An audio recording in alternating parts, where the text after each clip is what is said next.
माशाअल्लाह, तुम्हारे माथे की चमक बता रही है कि कुदरत ने तुमसे कोई खास काम लेने का इरादा किया हुआ है। जिसे आप पेशानी की चमक समझ रहे हैं वो शायद मेरे नसीब की कालक है। जब कालक और स्याही हद से ज्यादा बढ़ जाए तो उसमें भी एक खास तरह की चमक पैदा हो जाती है। आप इस चमक से धोखा ना खाएं। मुझे लगता है तुम्हें किसी चीज की तलाश है और वो तलब और शिद्दत हर लम्हा तुम्हारी आंखों से टपकती है।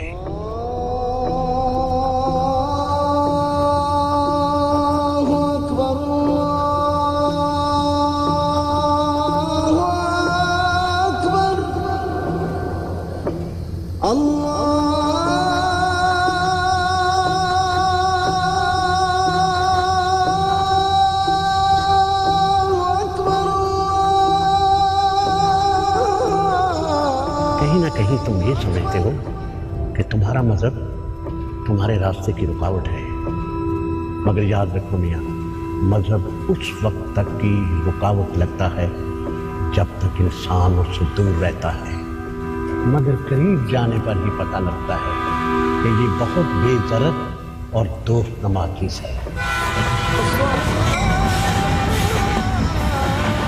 मजहब से दूर न रहना इसे अपने दोस्त। हमारी लड़कियां ऐसे घरों में नहीं ब्याही जाती जहां साल से किसी ने नमाज न पढ़ी हो। सब रास्ते खुल जाएंगे, सारी मुश्किलें आसान हो जाएंगी। यकीन ना हो तो आजमा के देख लेना, मजहब से अच्छा दोस्त और कोई नहीं है।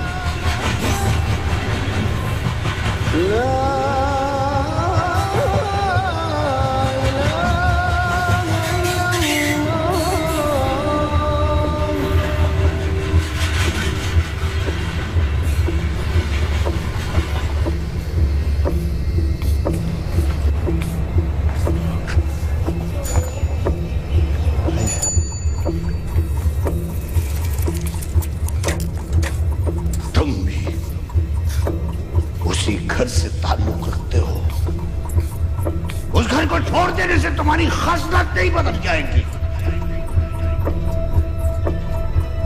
मैं अपनी आइंदा नस्ल को बर्बाद नहीं कर सकता।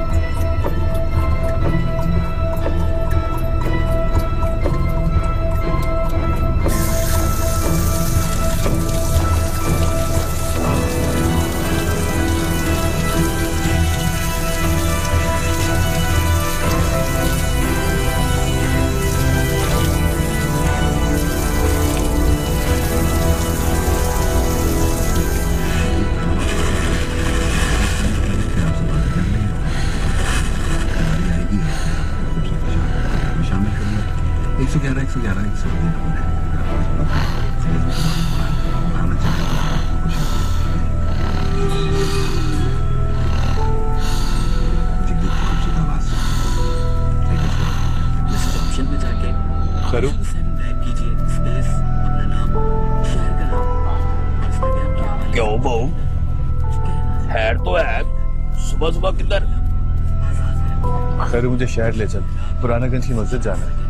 तो ये भी भला पूछने वाली बात है, जरूर चलेंगे, ऐसी कौन सी बात है। लेकिन बहू ये स्टेशन वाली मस्जिद में नमाज पढ़ ले, इतनी दूर जाने का फायदा नहीं। खैर मुझे पुरानागंज की मस्जिद ही जाना है, ले चल। चल बिस्मिल्लाह, आजा बहू आजा, बिस्मिल्लाह। चल भी लाडो, चल मेरी सोनी, चल चल।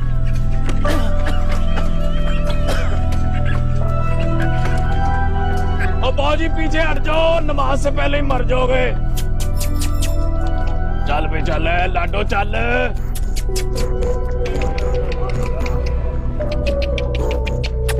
चल भी लाडो, तू भी मुसलमान हो जा। लो जी बाबू जी, आ गई है मस्जिद। रब सोनिया सोनिया सुभान अल्लाह। जहां साल से किसी ने नमाज न पढ़ी हो। भाऊ जी शुक्रिया वाली कौन सी बात है? सारी मुश्किलें यकीन ना हो आजमा के देखो मजहब से अच्छा लोग तो कोई नहीं इस टांगे पे कबूल कर लेना, माफ कर देना, खैर माफ कर देना सोने रब जी, माफ कर देना। खैरू को कोई खता हो गई हो तो बस माफ ही कर देना। अस्सलामु अलैकुम वरहमतुल्लाह। अस्सलामु अलैकुम वरहमतुल्लाह। ला इलाहा इल्लल्लाह, ला इलाहा इल्लल्लाह, ला इलाहा इल्लल्लाह, मुहम्मदुर रसूलुल्लाह।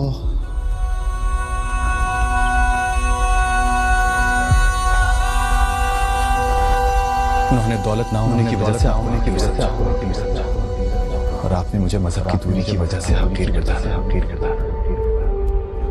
उन्हें अपनी दौलत पर गुरूर और आपको मजहब पर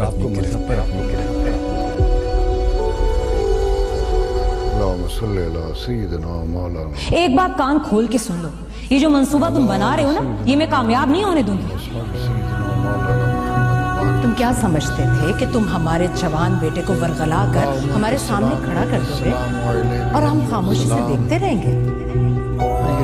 अब तुम ये भी कहोगे कि तुम्हें तो पता ही नहीं कि कल हमा तुम्हारी फैमिली के सामने तुम्हारी बड़ी बेटी को प्रपोज करके गया है और ये कि वो उसमें लट्टू भी हो गया।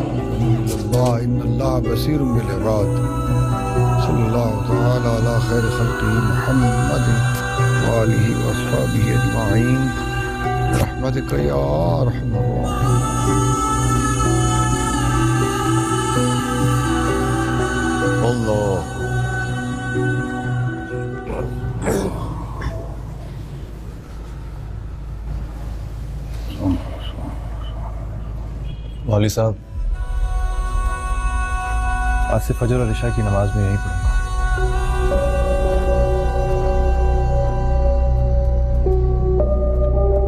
ज़ोहर, असर और मगरिब मुझे स्टेशन पे ही पढ़नी पड़ेंगी।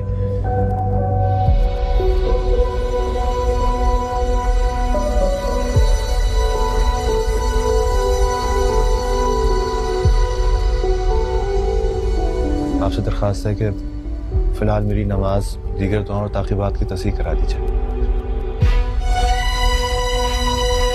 दरअसल नमाज पढ़े हुए बरसों हो गए, लोग सुनेंगे तो पता नहीं क्या सोचेंगे।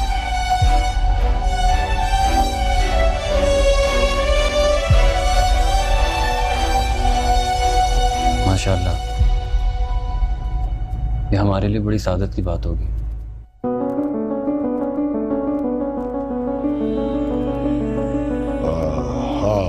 आज का मौजू क्या था?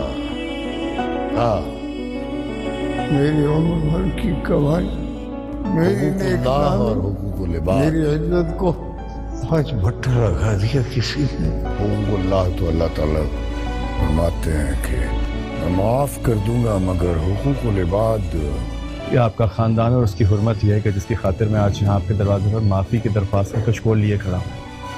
क्या आपके यहाँ माफी की कोई रिवायत नहीं है? उनकी माफी नहीं। मेरी किस्मत में शायद ऐसे दरवाजों से भी सिर्फ धुतकार ही लिखी है।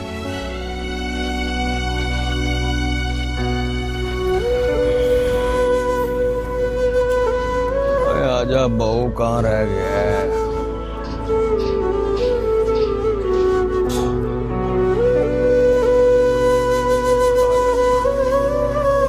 आजा।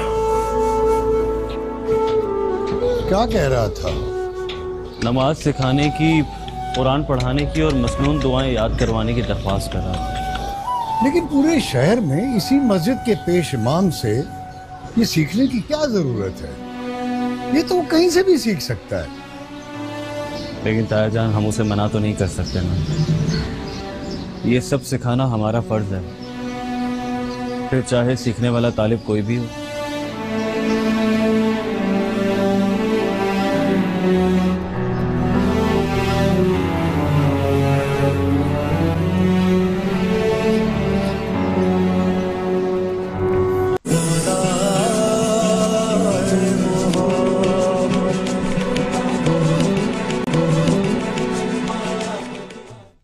खत में लिखा है मौलवी जी? बस आखिर में लिखा है कि छोटों को प्यार, बड़ों को सलाम।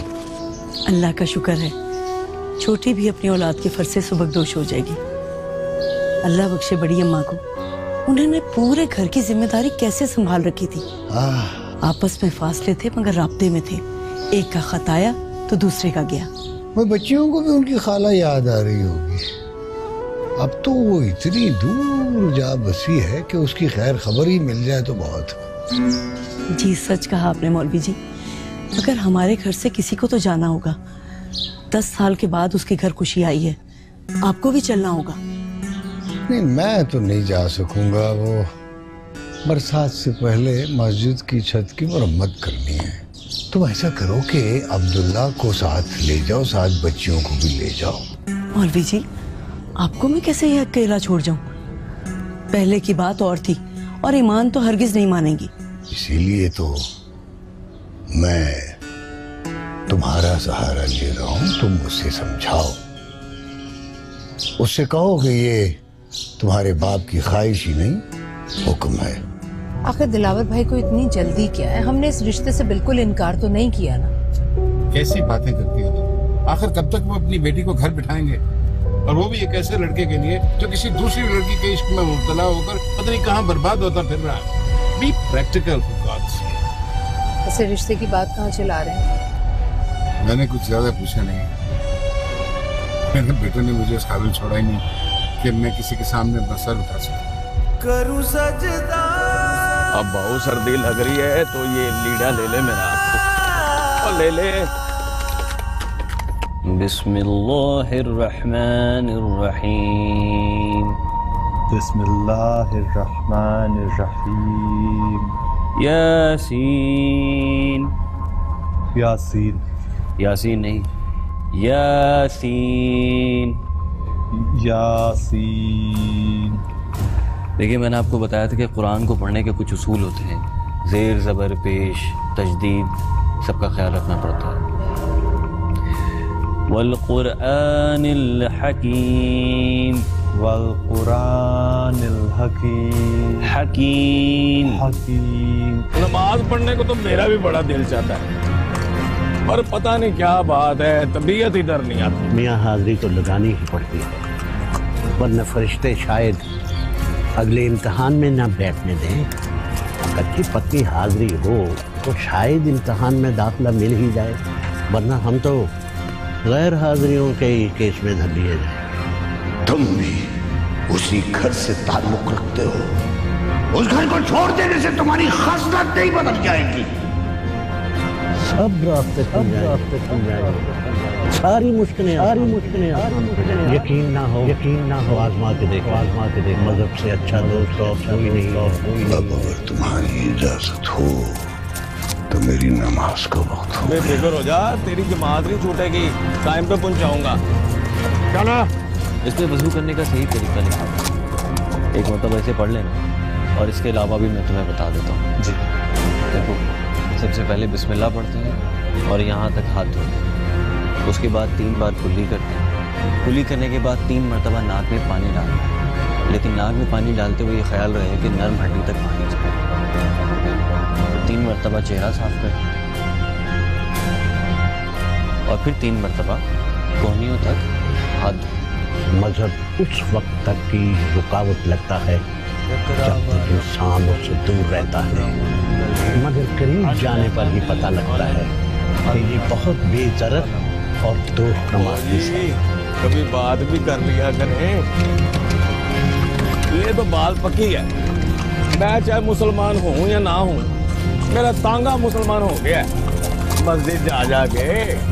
मैंने तो सुना था कि छोटे दरों में रहने वालों के दिल बहुत बड़े होते हैं, और अगर उन दरवाजों के बाहर मजहब और रवादारी का टीका लगाओ तो हम जैसे नाउमीदों की उम्मीद और बढ़ जाती है।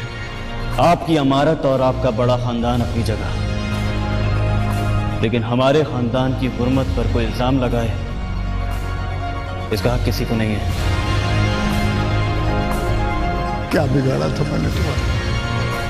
क्या दुश्मनी थी तुम्हारी मेरे साथ जो यूं सरे बाजार मेरी इज्जत नीलाम कर दी, बीच चौराहे में मेरी दस्तार के टुकड़े टुकड़े कर दिए?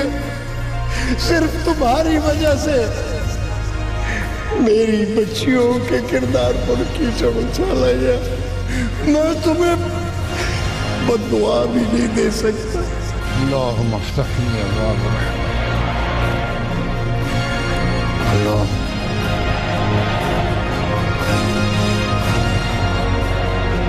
अस्सलाम वालेकुम। वालेकुम अस्सलाम।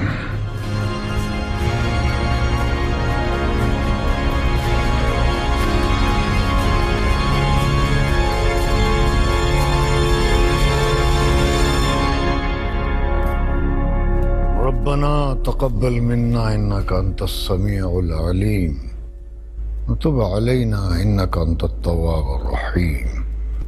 सल्लल्लाहु तआला अला खैरि खल्क़िही मुहम्मदिन व आलिहि व अस्हाबिही अजमाइन बिरहमतिका या अरहमर राहिमीन या रब्बल आलमीन। अकबर ला इलाहा इल्लल्लाह वल्लाहु अकबर अल्लाहु अकबर अल्लाहु अकबर वलिल्लाहिल हम्द। जैसा कि आप सब लोगों को मालूम है कि रोज़ाना हम इशा की नमाज के बाद उन मसाइल पर बात करते हैं जो रोज़मर्रा ज़िंदगी में हमें पेश आते हैं। अगर आप लोगों के जहन में कोई सवाल हो तो पूछ सकते हो। मौलवी साहब, पिछले हफ्ते आपने मुझे 6 कलमे याद करने को कहा था। मैंने याद कर लिए हैं और मैंने अब्दुल्ला भाई को भी सुना दिए हैं।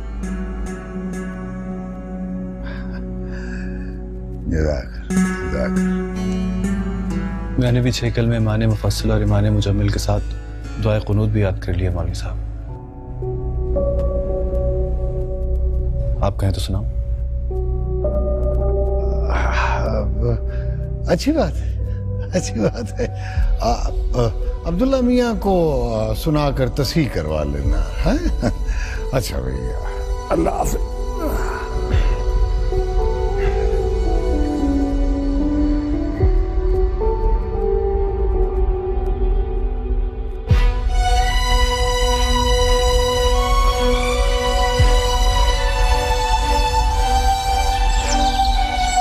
ताईजान, आप कहें तो मैं इन लोगों को छोड़ के वापस आ जाऊंगा। आप इतने दिन यहाँ अकेले कैसे रहेंगे? नहीं, इनकी खाला बहुत हसास है और फिर ये इतने दिनों बाद तो जा रही हैं खाला के यहाँ। कोई तुम फिक्र ना करो भाई, वो मैंने जामा मस्जिद के खतीब से कह के मुअज्जिन का बंदोबस्त कर लिया है। मेरा गुजारा हो जाएगा। अब्बा जान, आपको यूं तन्हा छोड़ के जाने को दिल नहीं चाह रहा। अगर आपकी इजाज़त हो तो मैं रुक जाती हूँ यहाँ। आपकी देखभाल करने वाला कोई तो होना चाहिए। आप तो दवा लेना भी भूल जाते हैं। मुझे पता है मेरी बच्ची, तुम्हें मेरी कितनी फिक्र है, लेकिन मेरी ये ख्वाहिश है कि तुम अपनी खाला के यहाँ हो आओ।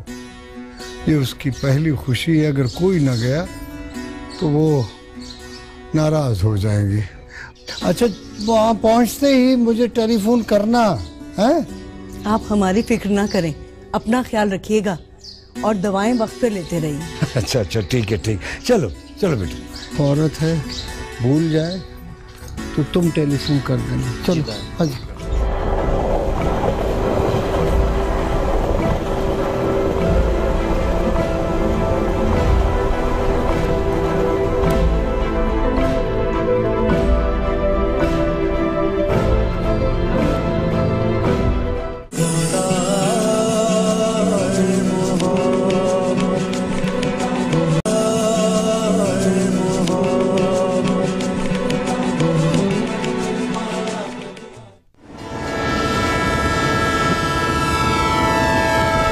शाम को 5 बजे आ रही है मालगाड़ी ईरान बॉर्डर वाली। सुबह तक वो निकल जाएगी। पूरी रात भी लग सकती है।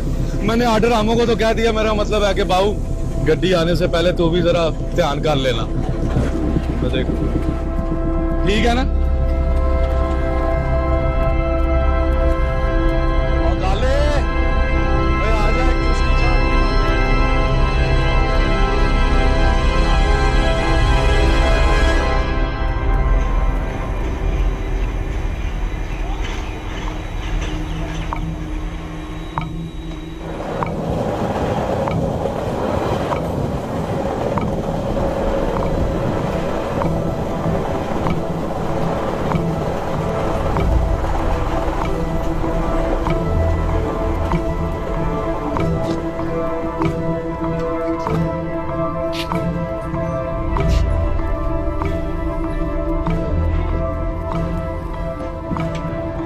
आप यहाँ इस तरह से? हाँ, मैं अब यही मजदूरी करता हूँ।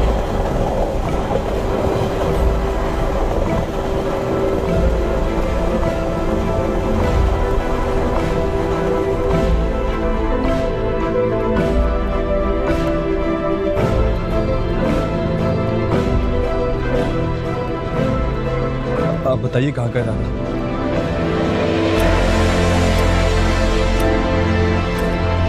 महिमपुर जा रहे हैं हम, एक शादी की तकरीब में।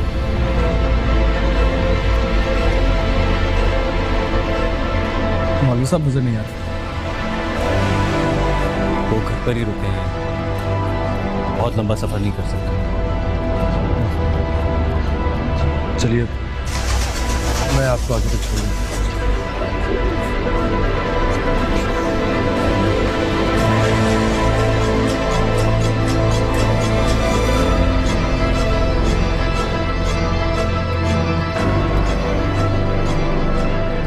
क्यों गुनाहगार कर रहे हैं मुझे? तो मेरा ही काम है, मुझे करना चाहिए।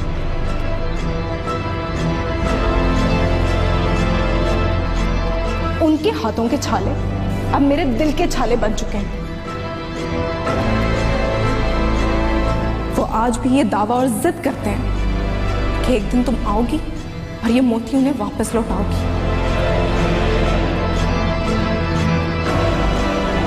हमने एक हंसते खेलते इंसान को मार डाला, हम इस कत्ल में बराबर के शरीक हैं। मैं आपसे सिर्फ ये कहना चाहता हूँ कि मैंने जब से आपको देखा है मेरा आप अपना नहीं रहा। तब से अब तक उस बदनसीब इंसान ने इन मोतियों को अपने दिल की तिजोरी में बंद रखा है, इस उम्मीद पर कि कभी ना कभी किसी का पत्थर दिल तो पिघलेगा। मेरे पास वो अल्फाज ही नहीं जिनसे मैं अपनी कैफियत आप तक बयान कर सकूं। दुनिया की तमाम डिक्शनरियों के सारे अल्फाज मेरी जज्बे की सच्चाई को बयान करने के लिए मुझे बहुत छोटे, बहुत आमियाना लग रहे हैं। लेकिन उसे नहीं पता कि उसकी सबसे बड़ी गलतफहमी है कि पिघलने के लिए भी किसी के सीने में दिल का होना बहुत जरूरी है। मैंने तो सुना था कि छोटे दरों में रहने वालों के दिल बहुत बड़े होते हैं, और अगर उन दरवाजों के बाहर मजहब और रवादारी का टीका लगा तो हम जैसे नाउमीदों की उम्मीद और बढ़ जाती है। अपनी ख्वाहिश को जबान पर लाने से पहले उसका गला घोंट दो, ये नामुमकिन है।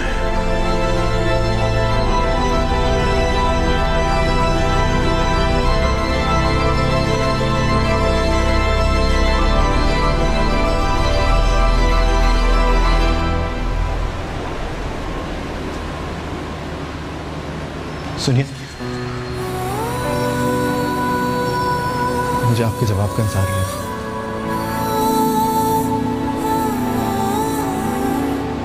मुझे जाने दीजिए, अब मैं आपकी मिन्नत करती हूँ।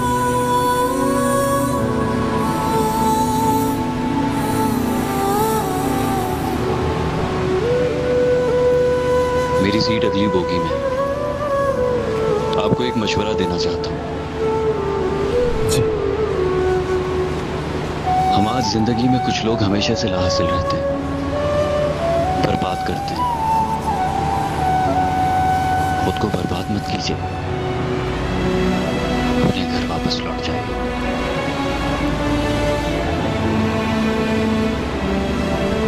नहीं अब्दुल्ला, बोझ तो मेरे अपने हिस्से का था। खुदा का शुक्र है कि मुझे मौका मिला।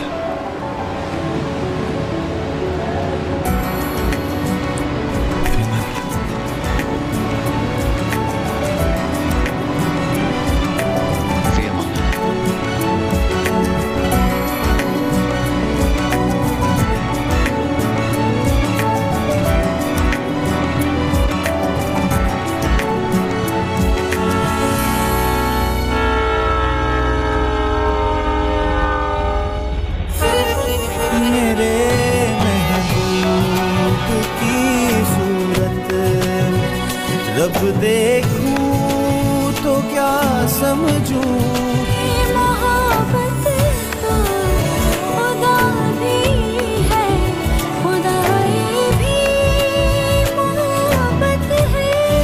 मेरा किबला तू काबा है, मेरा तावीज़ मन्नत जन्नत है। मेरा जीना इबादत है, मेरा मरना मोहब्बत है। खुदा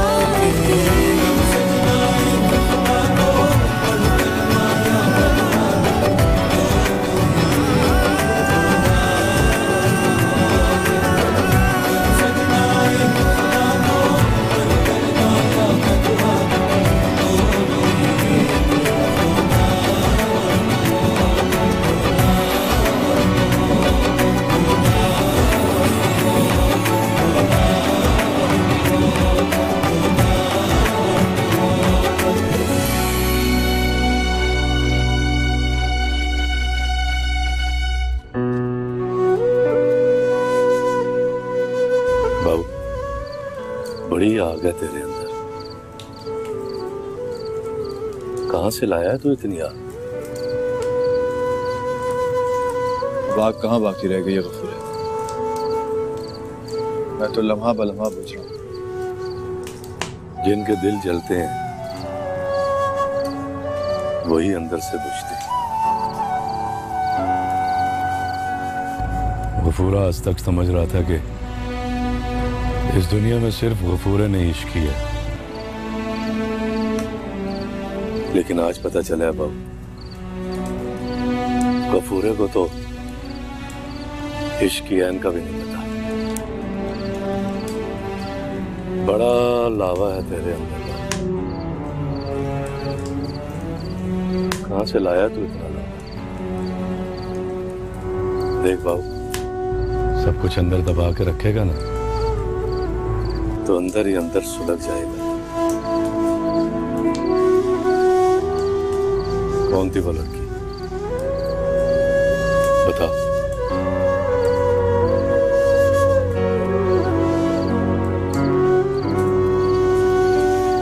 कुछ नाम जुबान पे नहीं आ सकते, बस यूं समझ के मेरी जिंदगी की आखिरी बाजी है।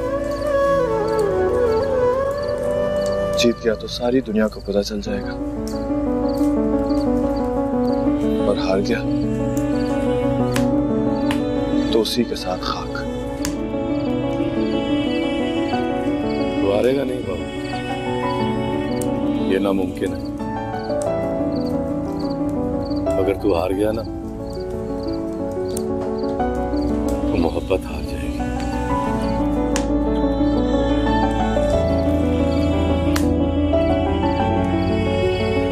और ये कभी होगा नहीं।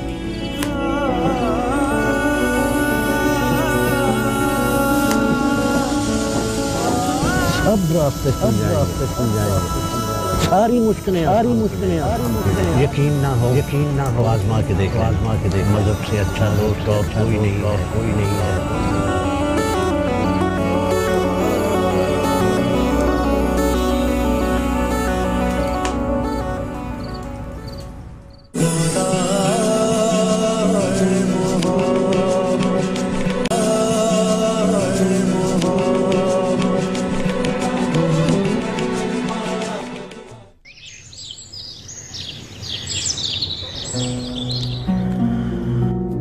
मैं तुम्हारी मजबूरी समझता हूँ, लेकिन बोर्ड ऑफ डायरेक्टर्स के मेंबर भी अपनी जगह ठीक है।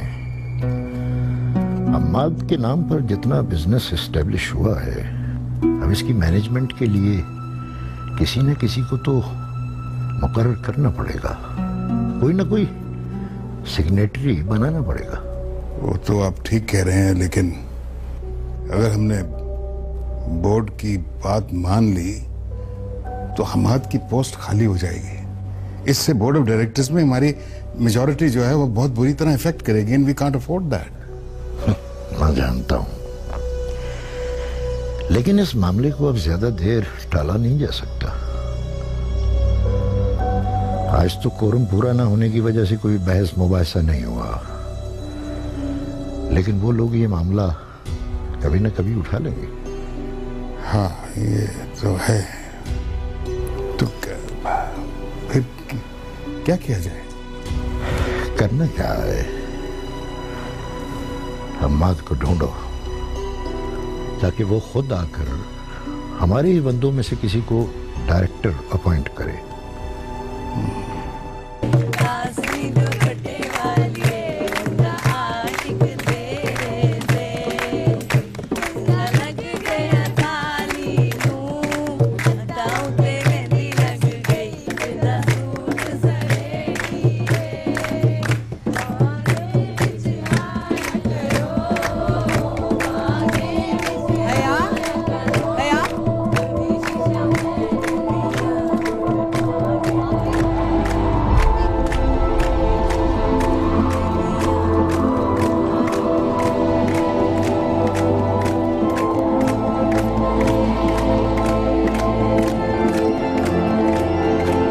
बताया कि सौताब के सामने रिटायर्ड कमिश्नर अमजद रजा का बेटा नहीं है, काम मजदूर बैठा हुआ है। अब जिन बड़ों की बात कर रहे हैं उनसे मेरा ताल्लुक अब खत्म हो चुका है। मुझे तो वो घर छोड़े हुए भी मुद्दत हो गई है। मैं भी यही मजदूरी करता हूँ। बड़ा दिल तड़पता है मेरा मेहमान को देखने को।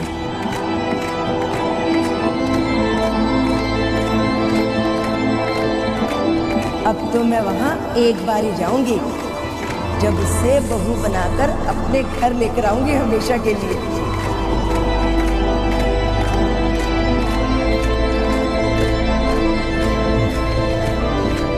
चलिए मैं आपको आगे तक छोड़ देता हूँ। जिन लाख बातों को तुम प्यार मोहब्बत समझते हो, कहते हो, वो मेरे नजदीक सरी गुनाह है।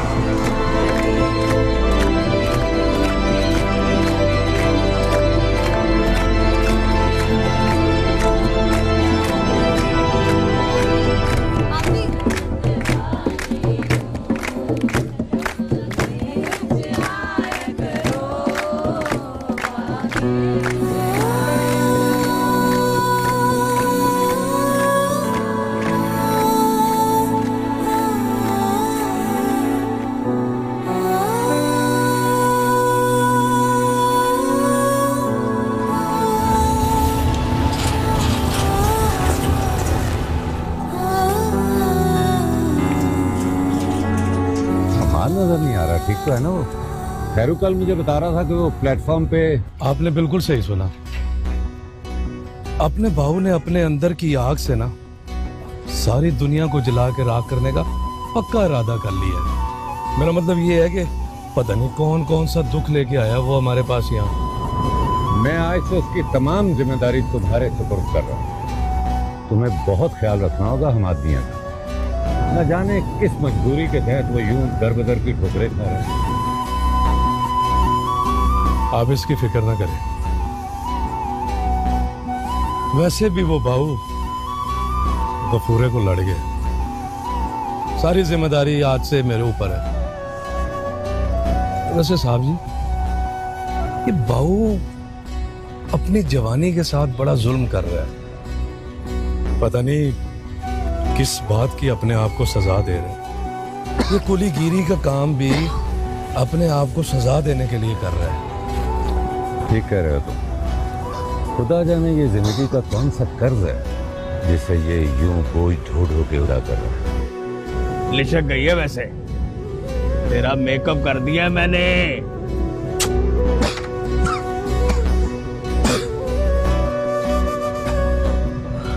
चल कर मस्जिद चल। क्या बात हो? बहू, तुझे तो बड़ा तेज बुखार है? मेरी मान, आज अपनी मन्नत रहने दे, कल चलेंगे मस्जिद। नहीं खैर, आज मेरा जाना बहुत जरूरी है। आज ही तो मेरी मन्नत का इम्तिहान है। ठीक है बहू जी, जैसे आपका अल्लाह मालिक है। आ जाओ बैठो।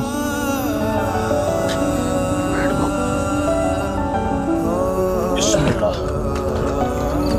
अब बहू कोई खैरू के लिए भी दुआ कर दिया करे। चल लाटो, चल लाटो। करूं सजदा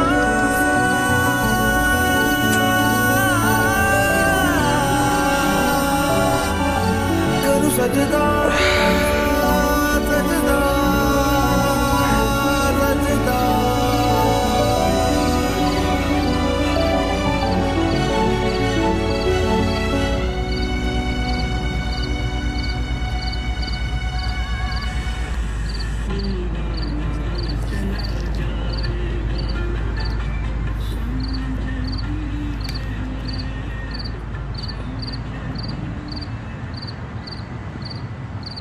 वसल्लल्लाहु तआला अला खैर खल्क़ी मुहम्मदिन व आलिहि व अस्हाबिहि अजमाइन बिरहमतिका या अरहमर राहिमीन आमीन या रब्बल आलमीन। अल्लाहु अकबर अल्लाहु अकबर ला इलाहा इल्लल्लाह। अस्सलाम वालेकुम अस्सलाम। मौलवी साहब कुछ पूछना था आपसे। जी पूछिए। मौलवी साहब मेरे घर में एक मसले की वजह से परेशानी है आजकल। मैं उस मसले की तफसील तो बयान नहीं कर सकता आपको, बस आप मुझे इतना बता दीजिए कि हमारे मजहब में मोहब्बत की शादी करने की इजाजत है कि नहीं।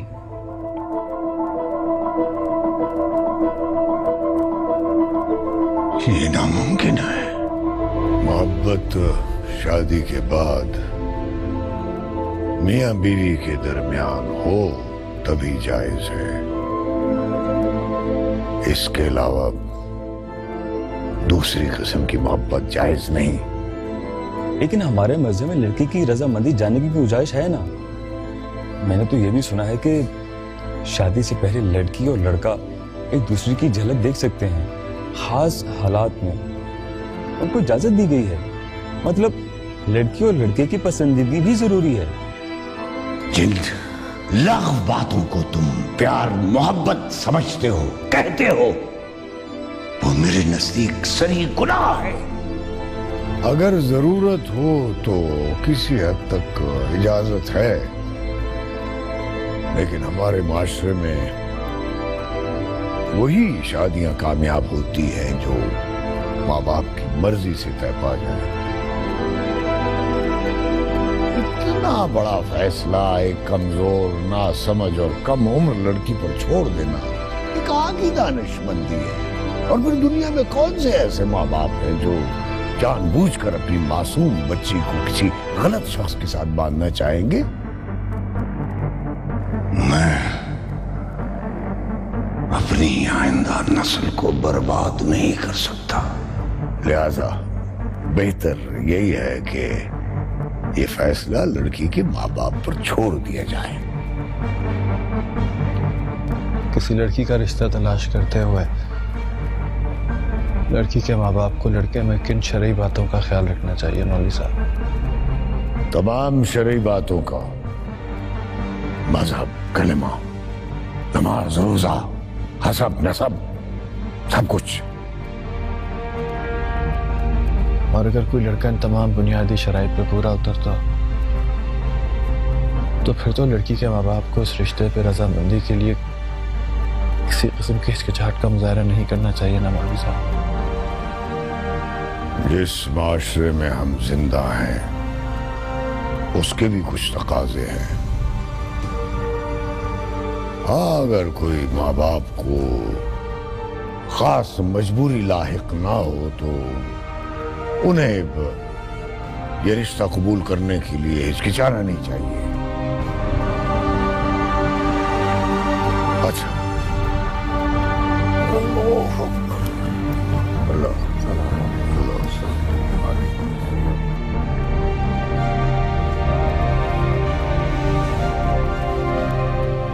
ठहरो मियां,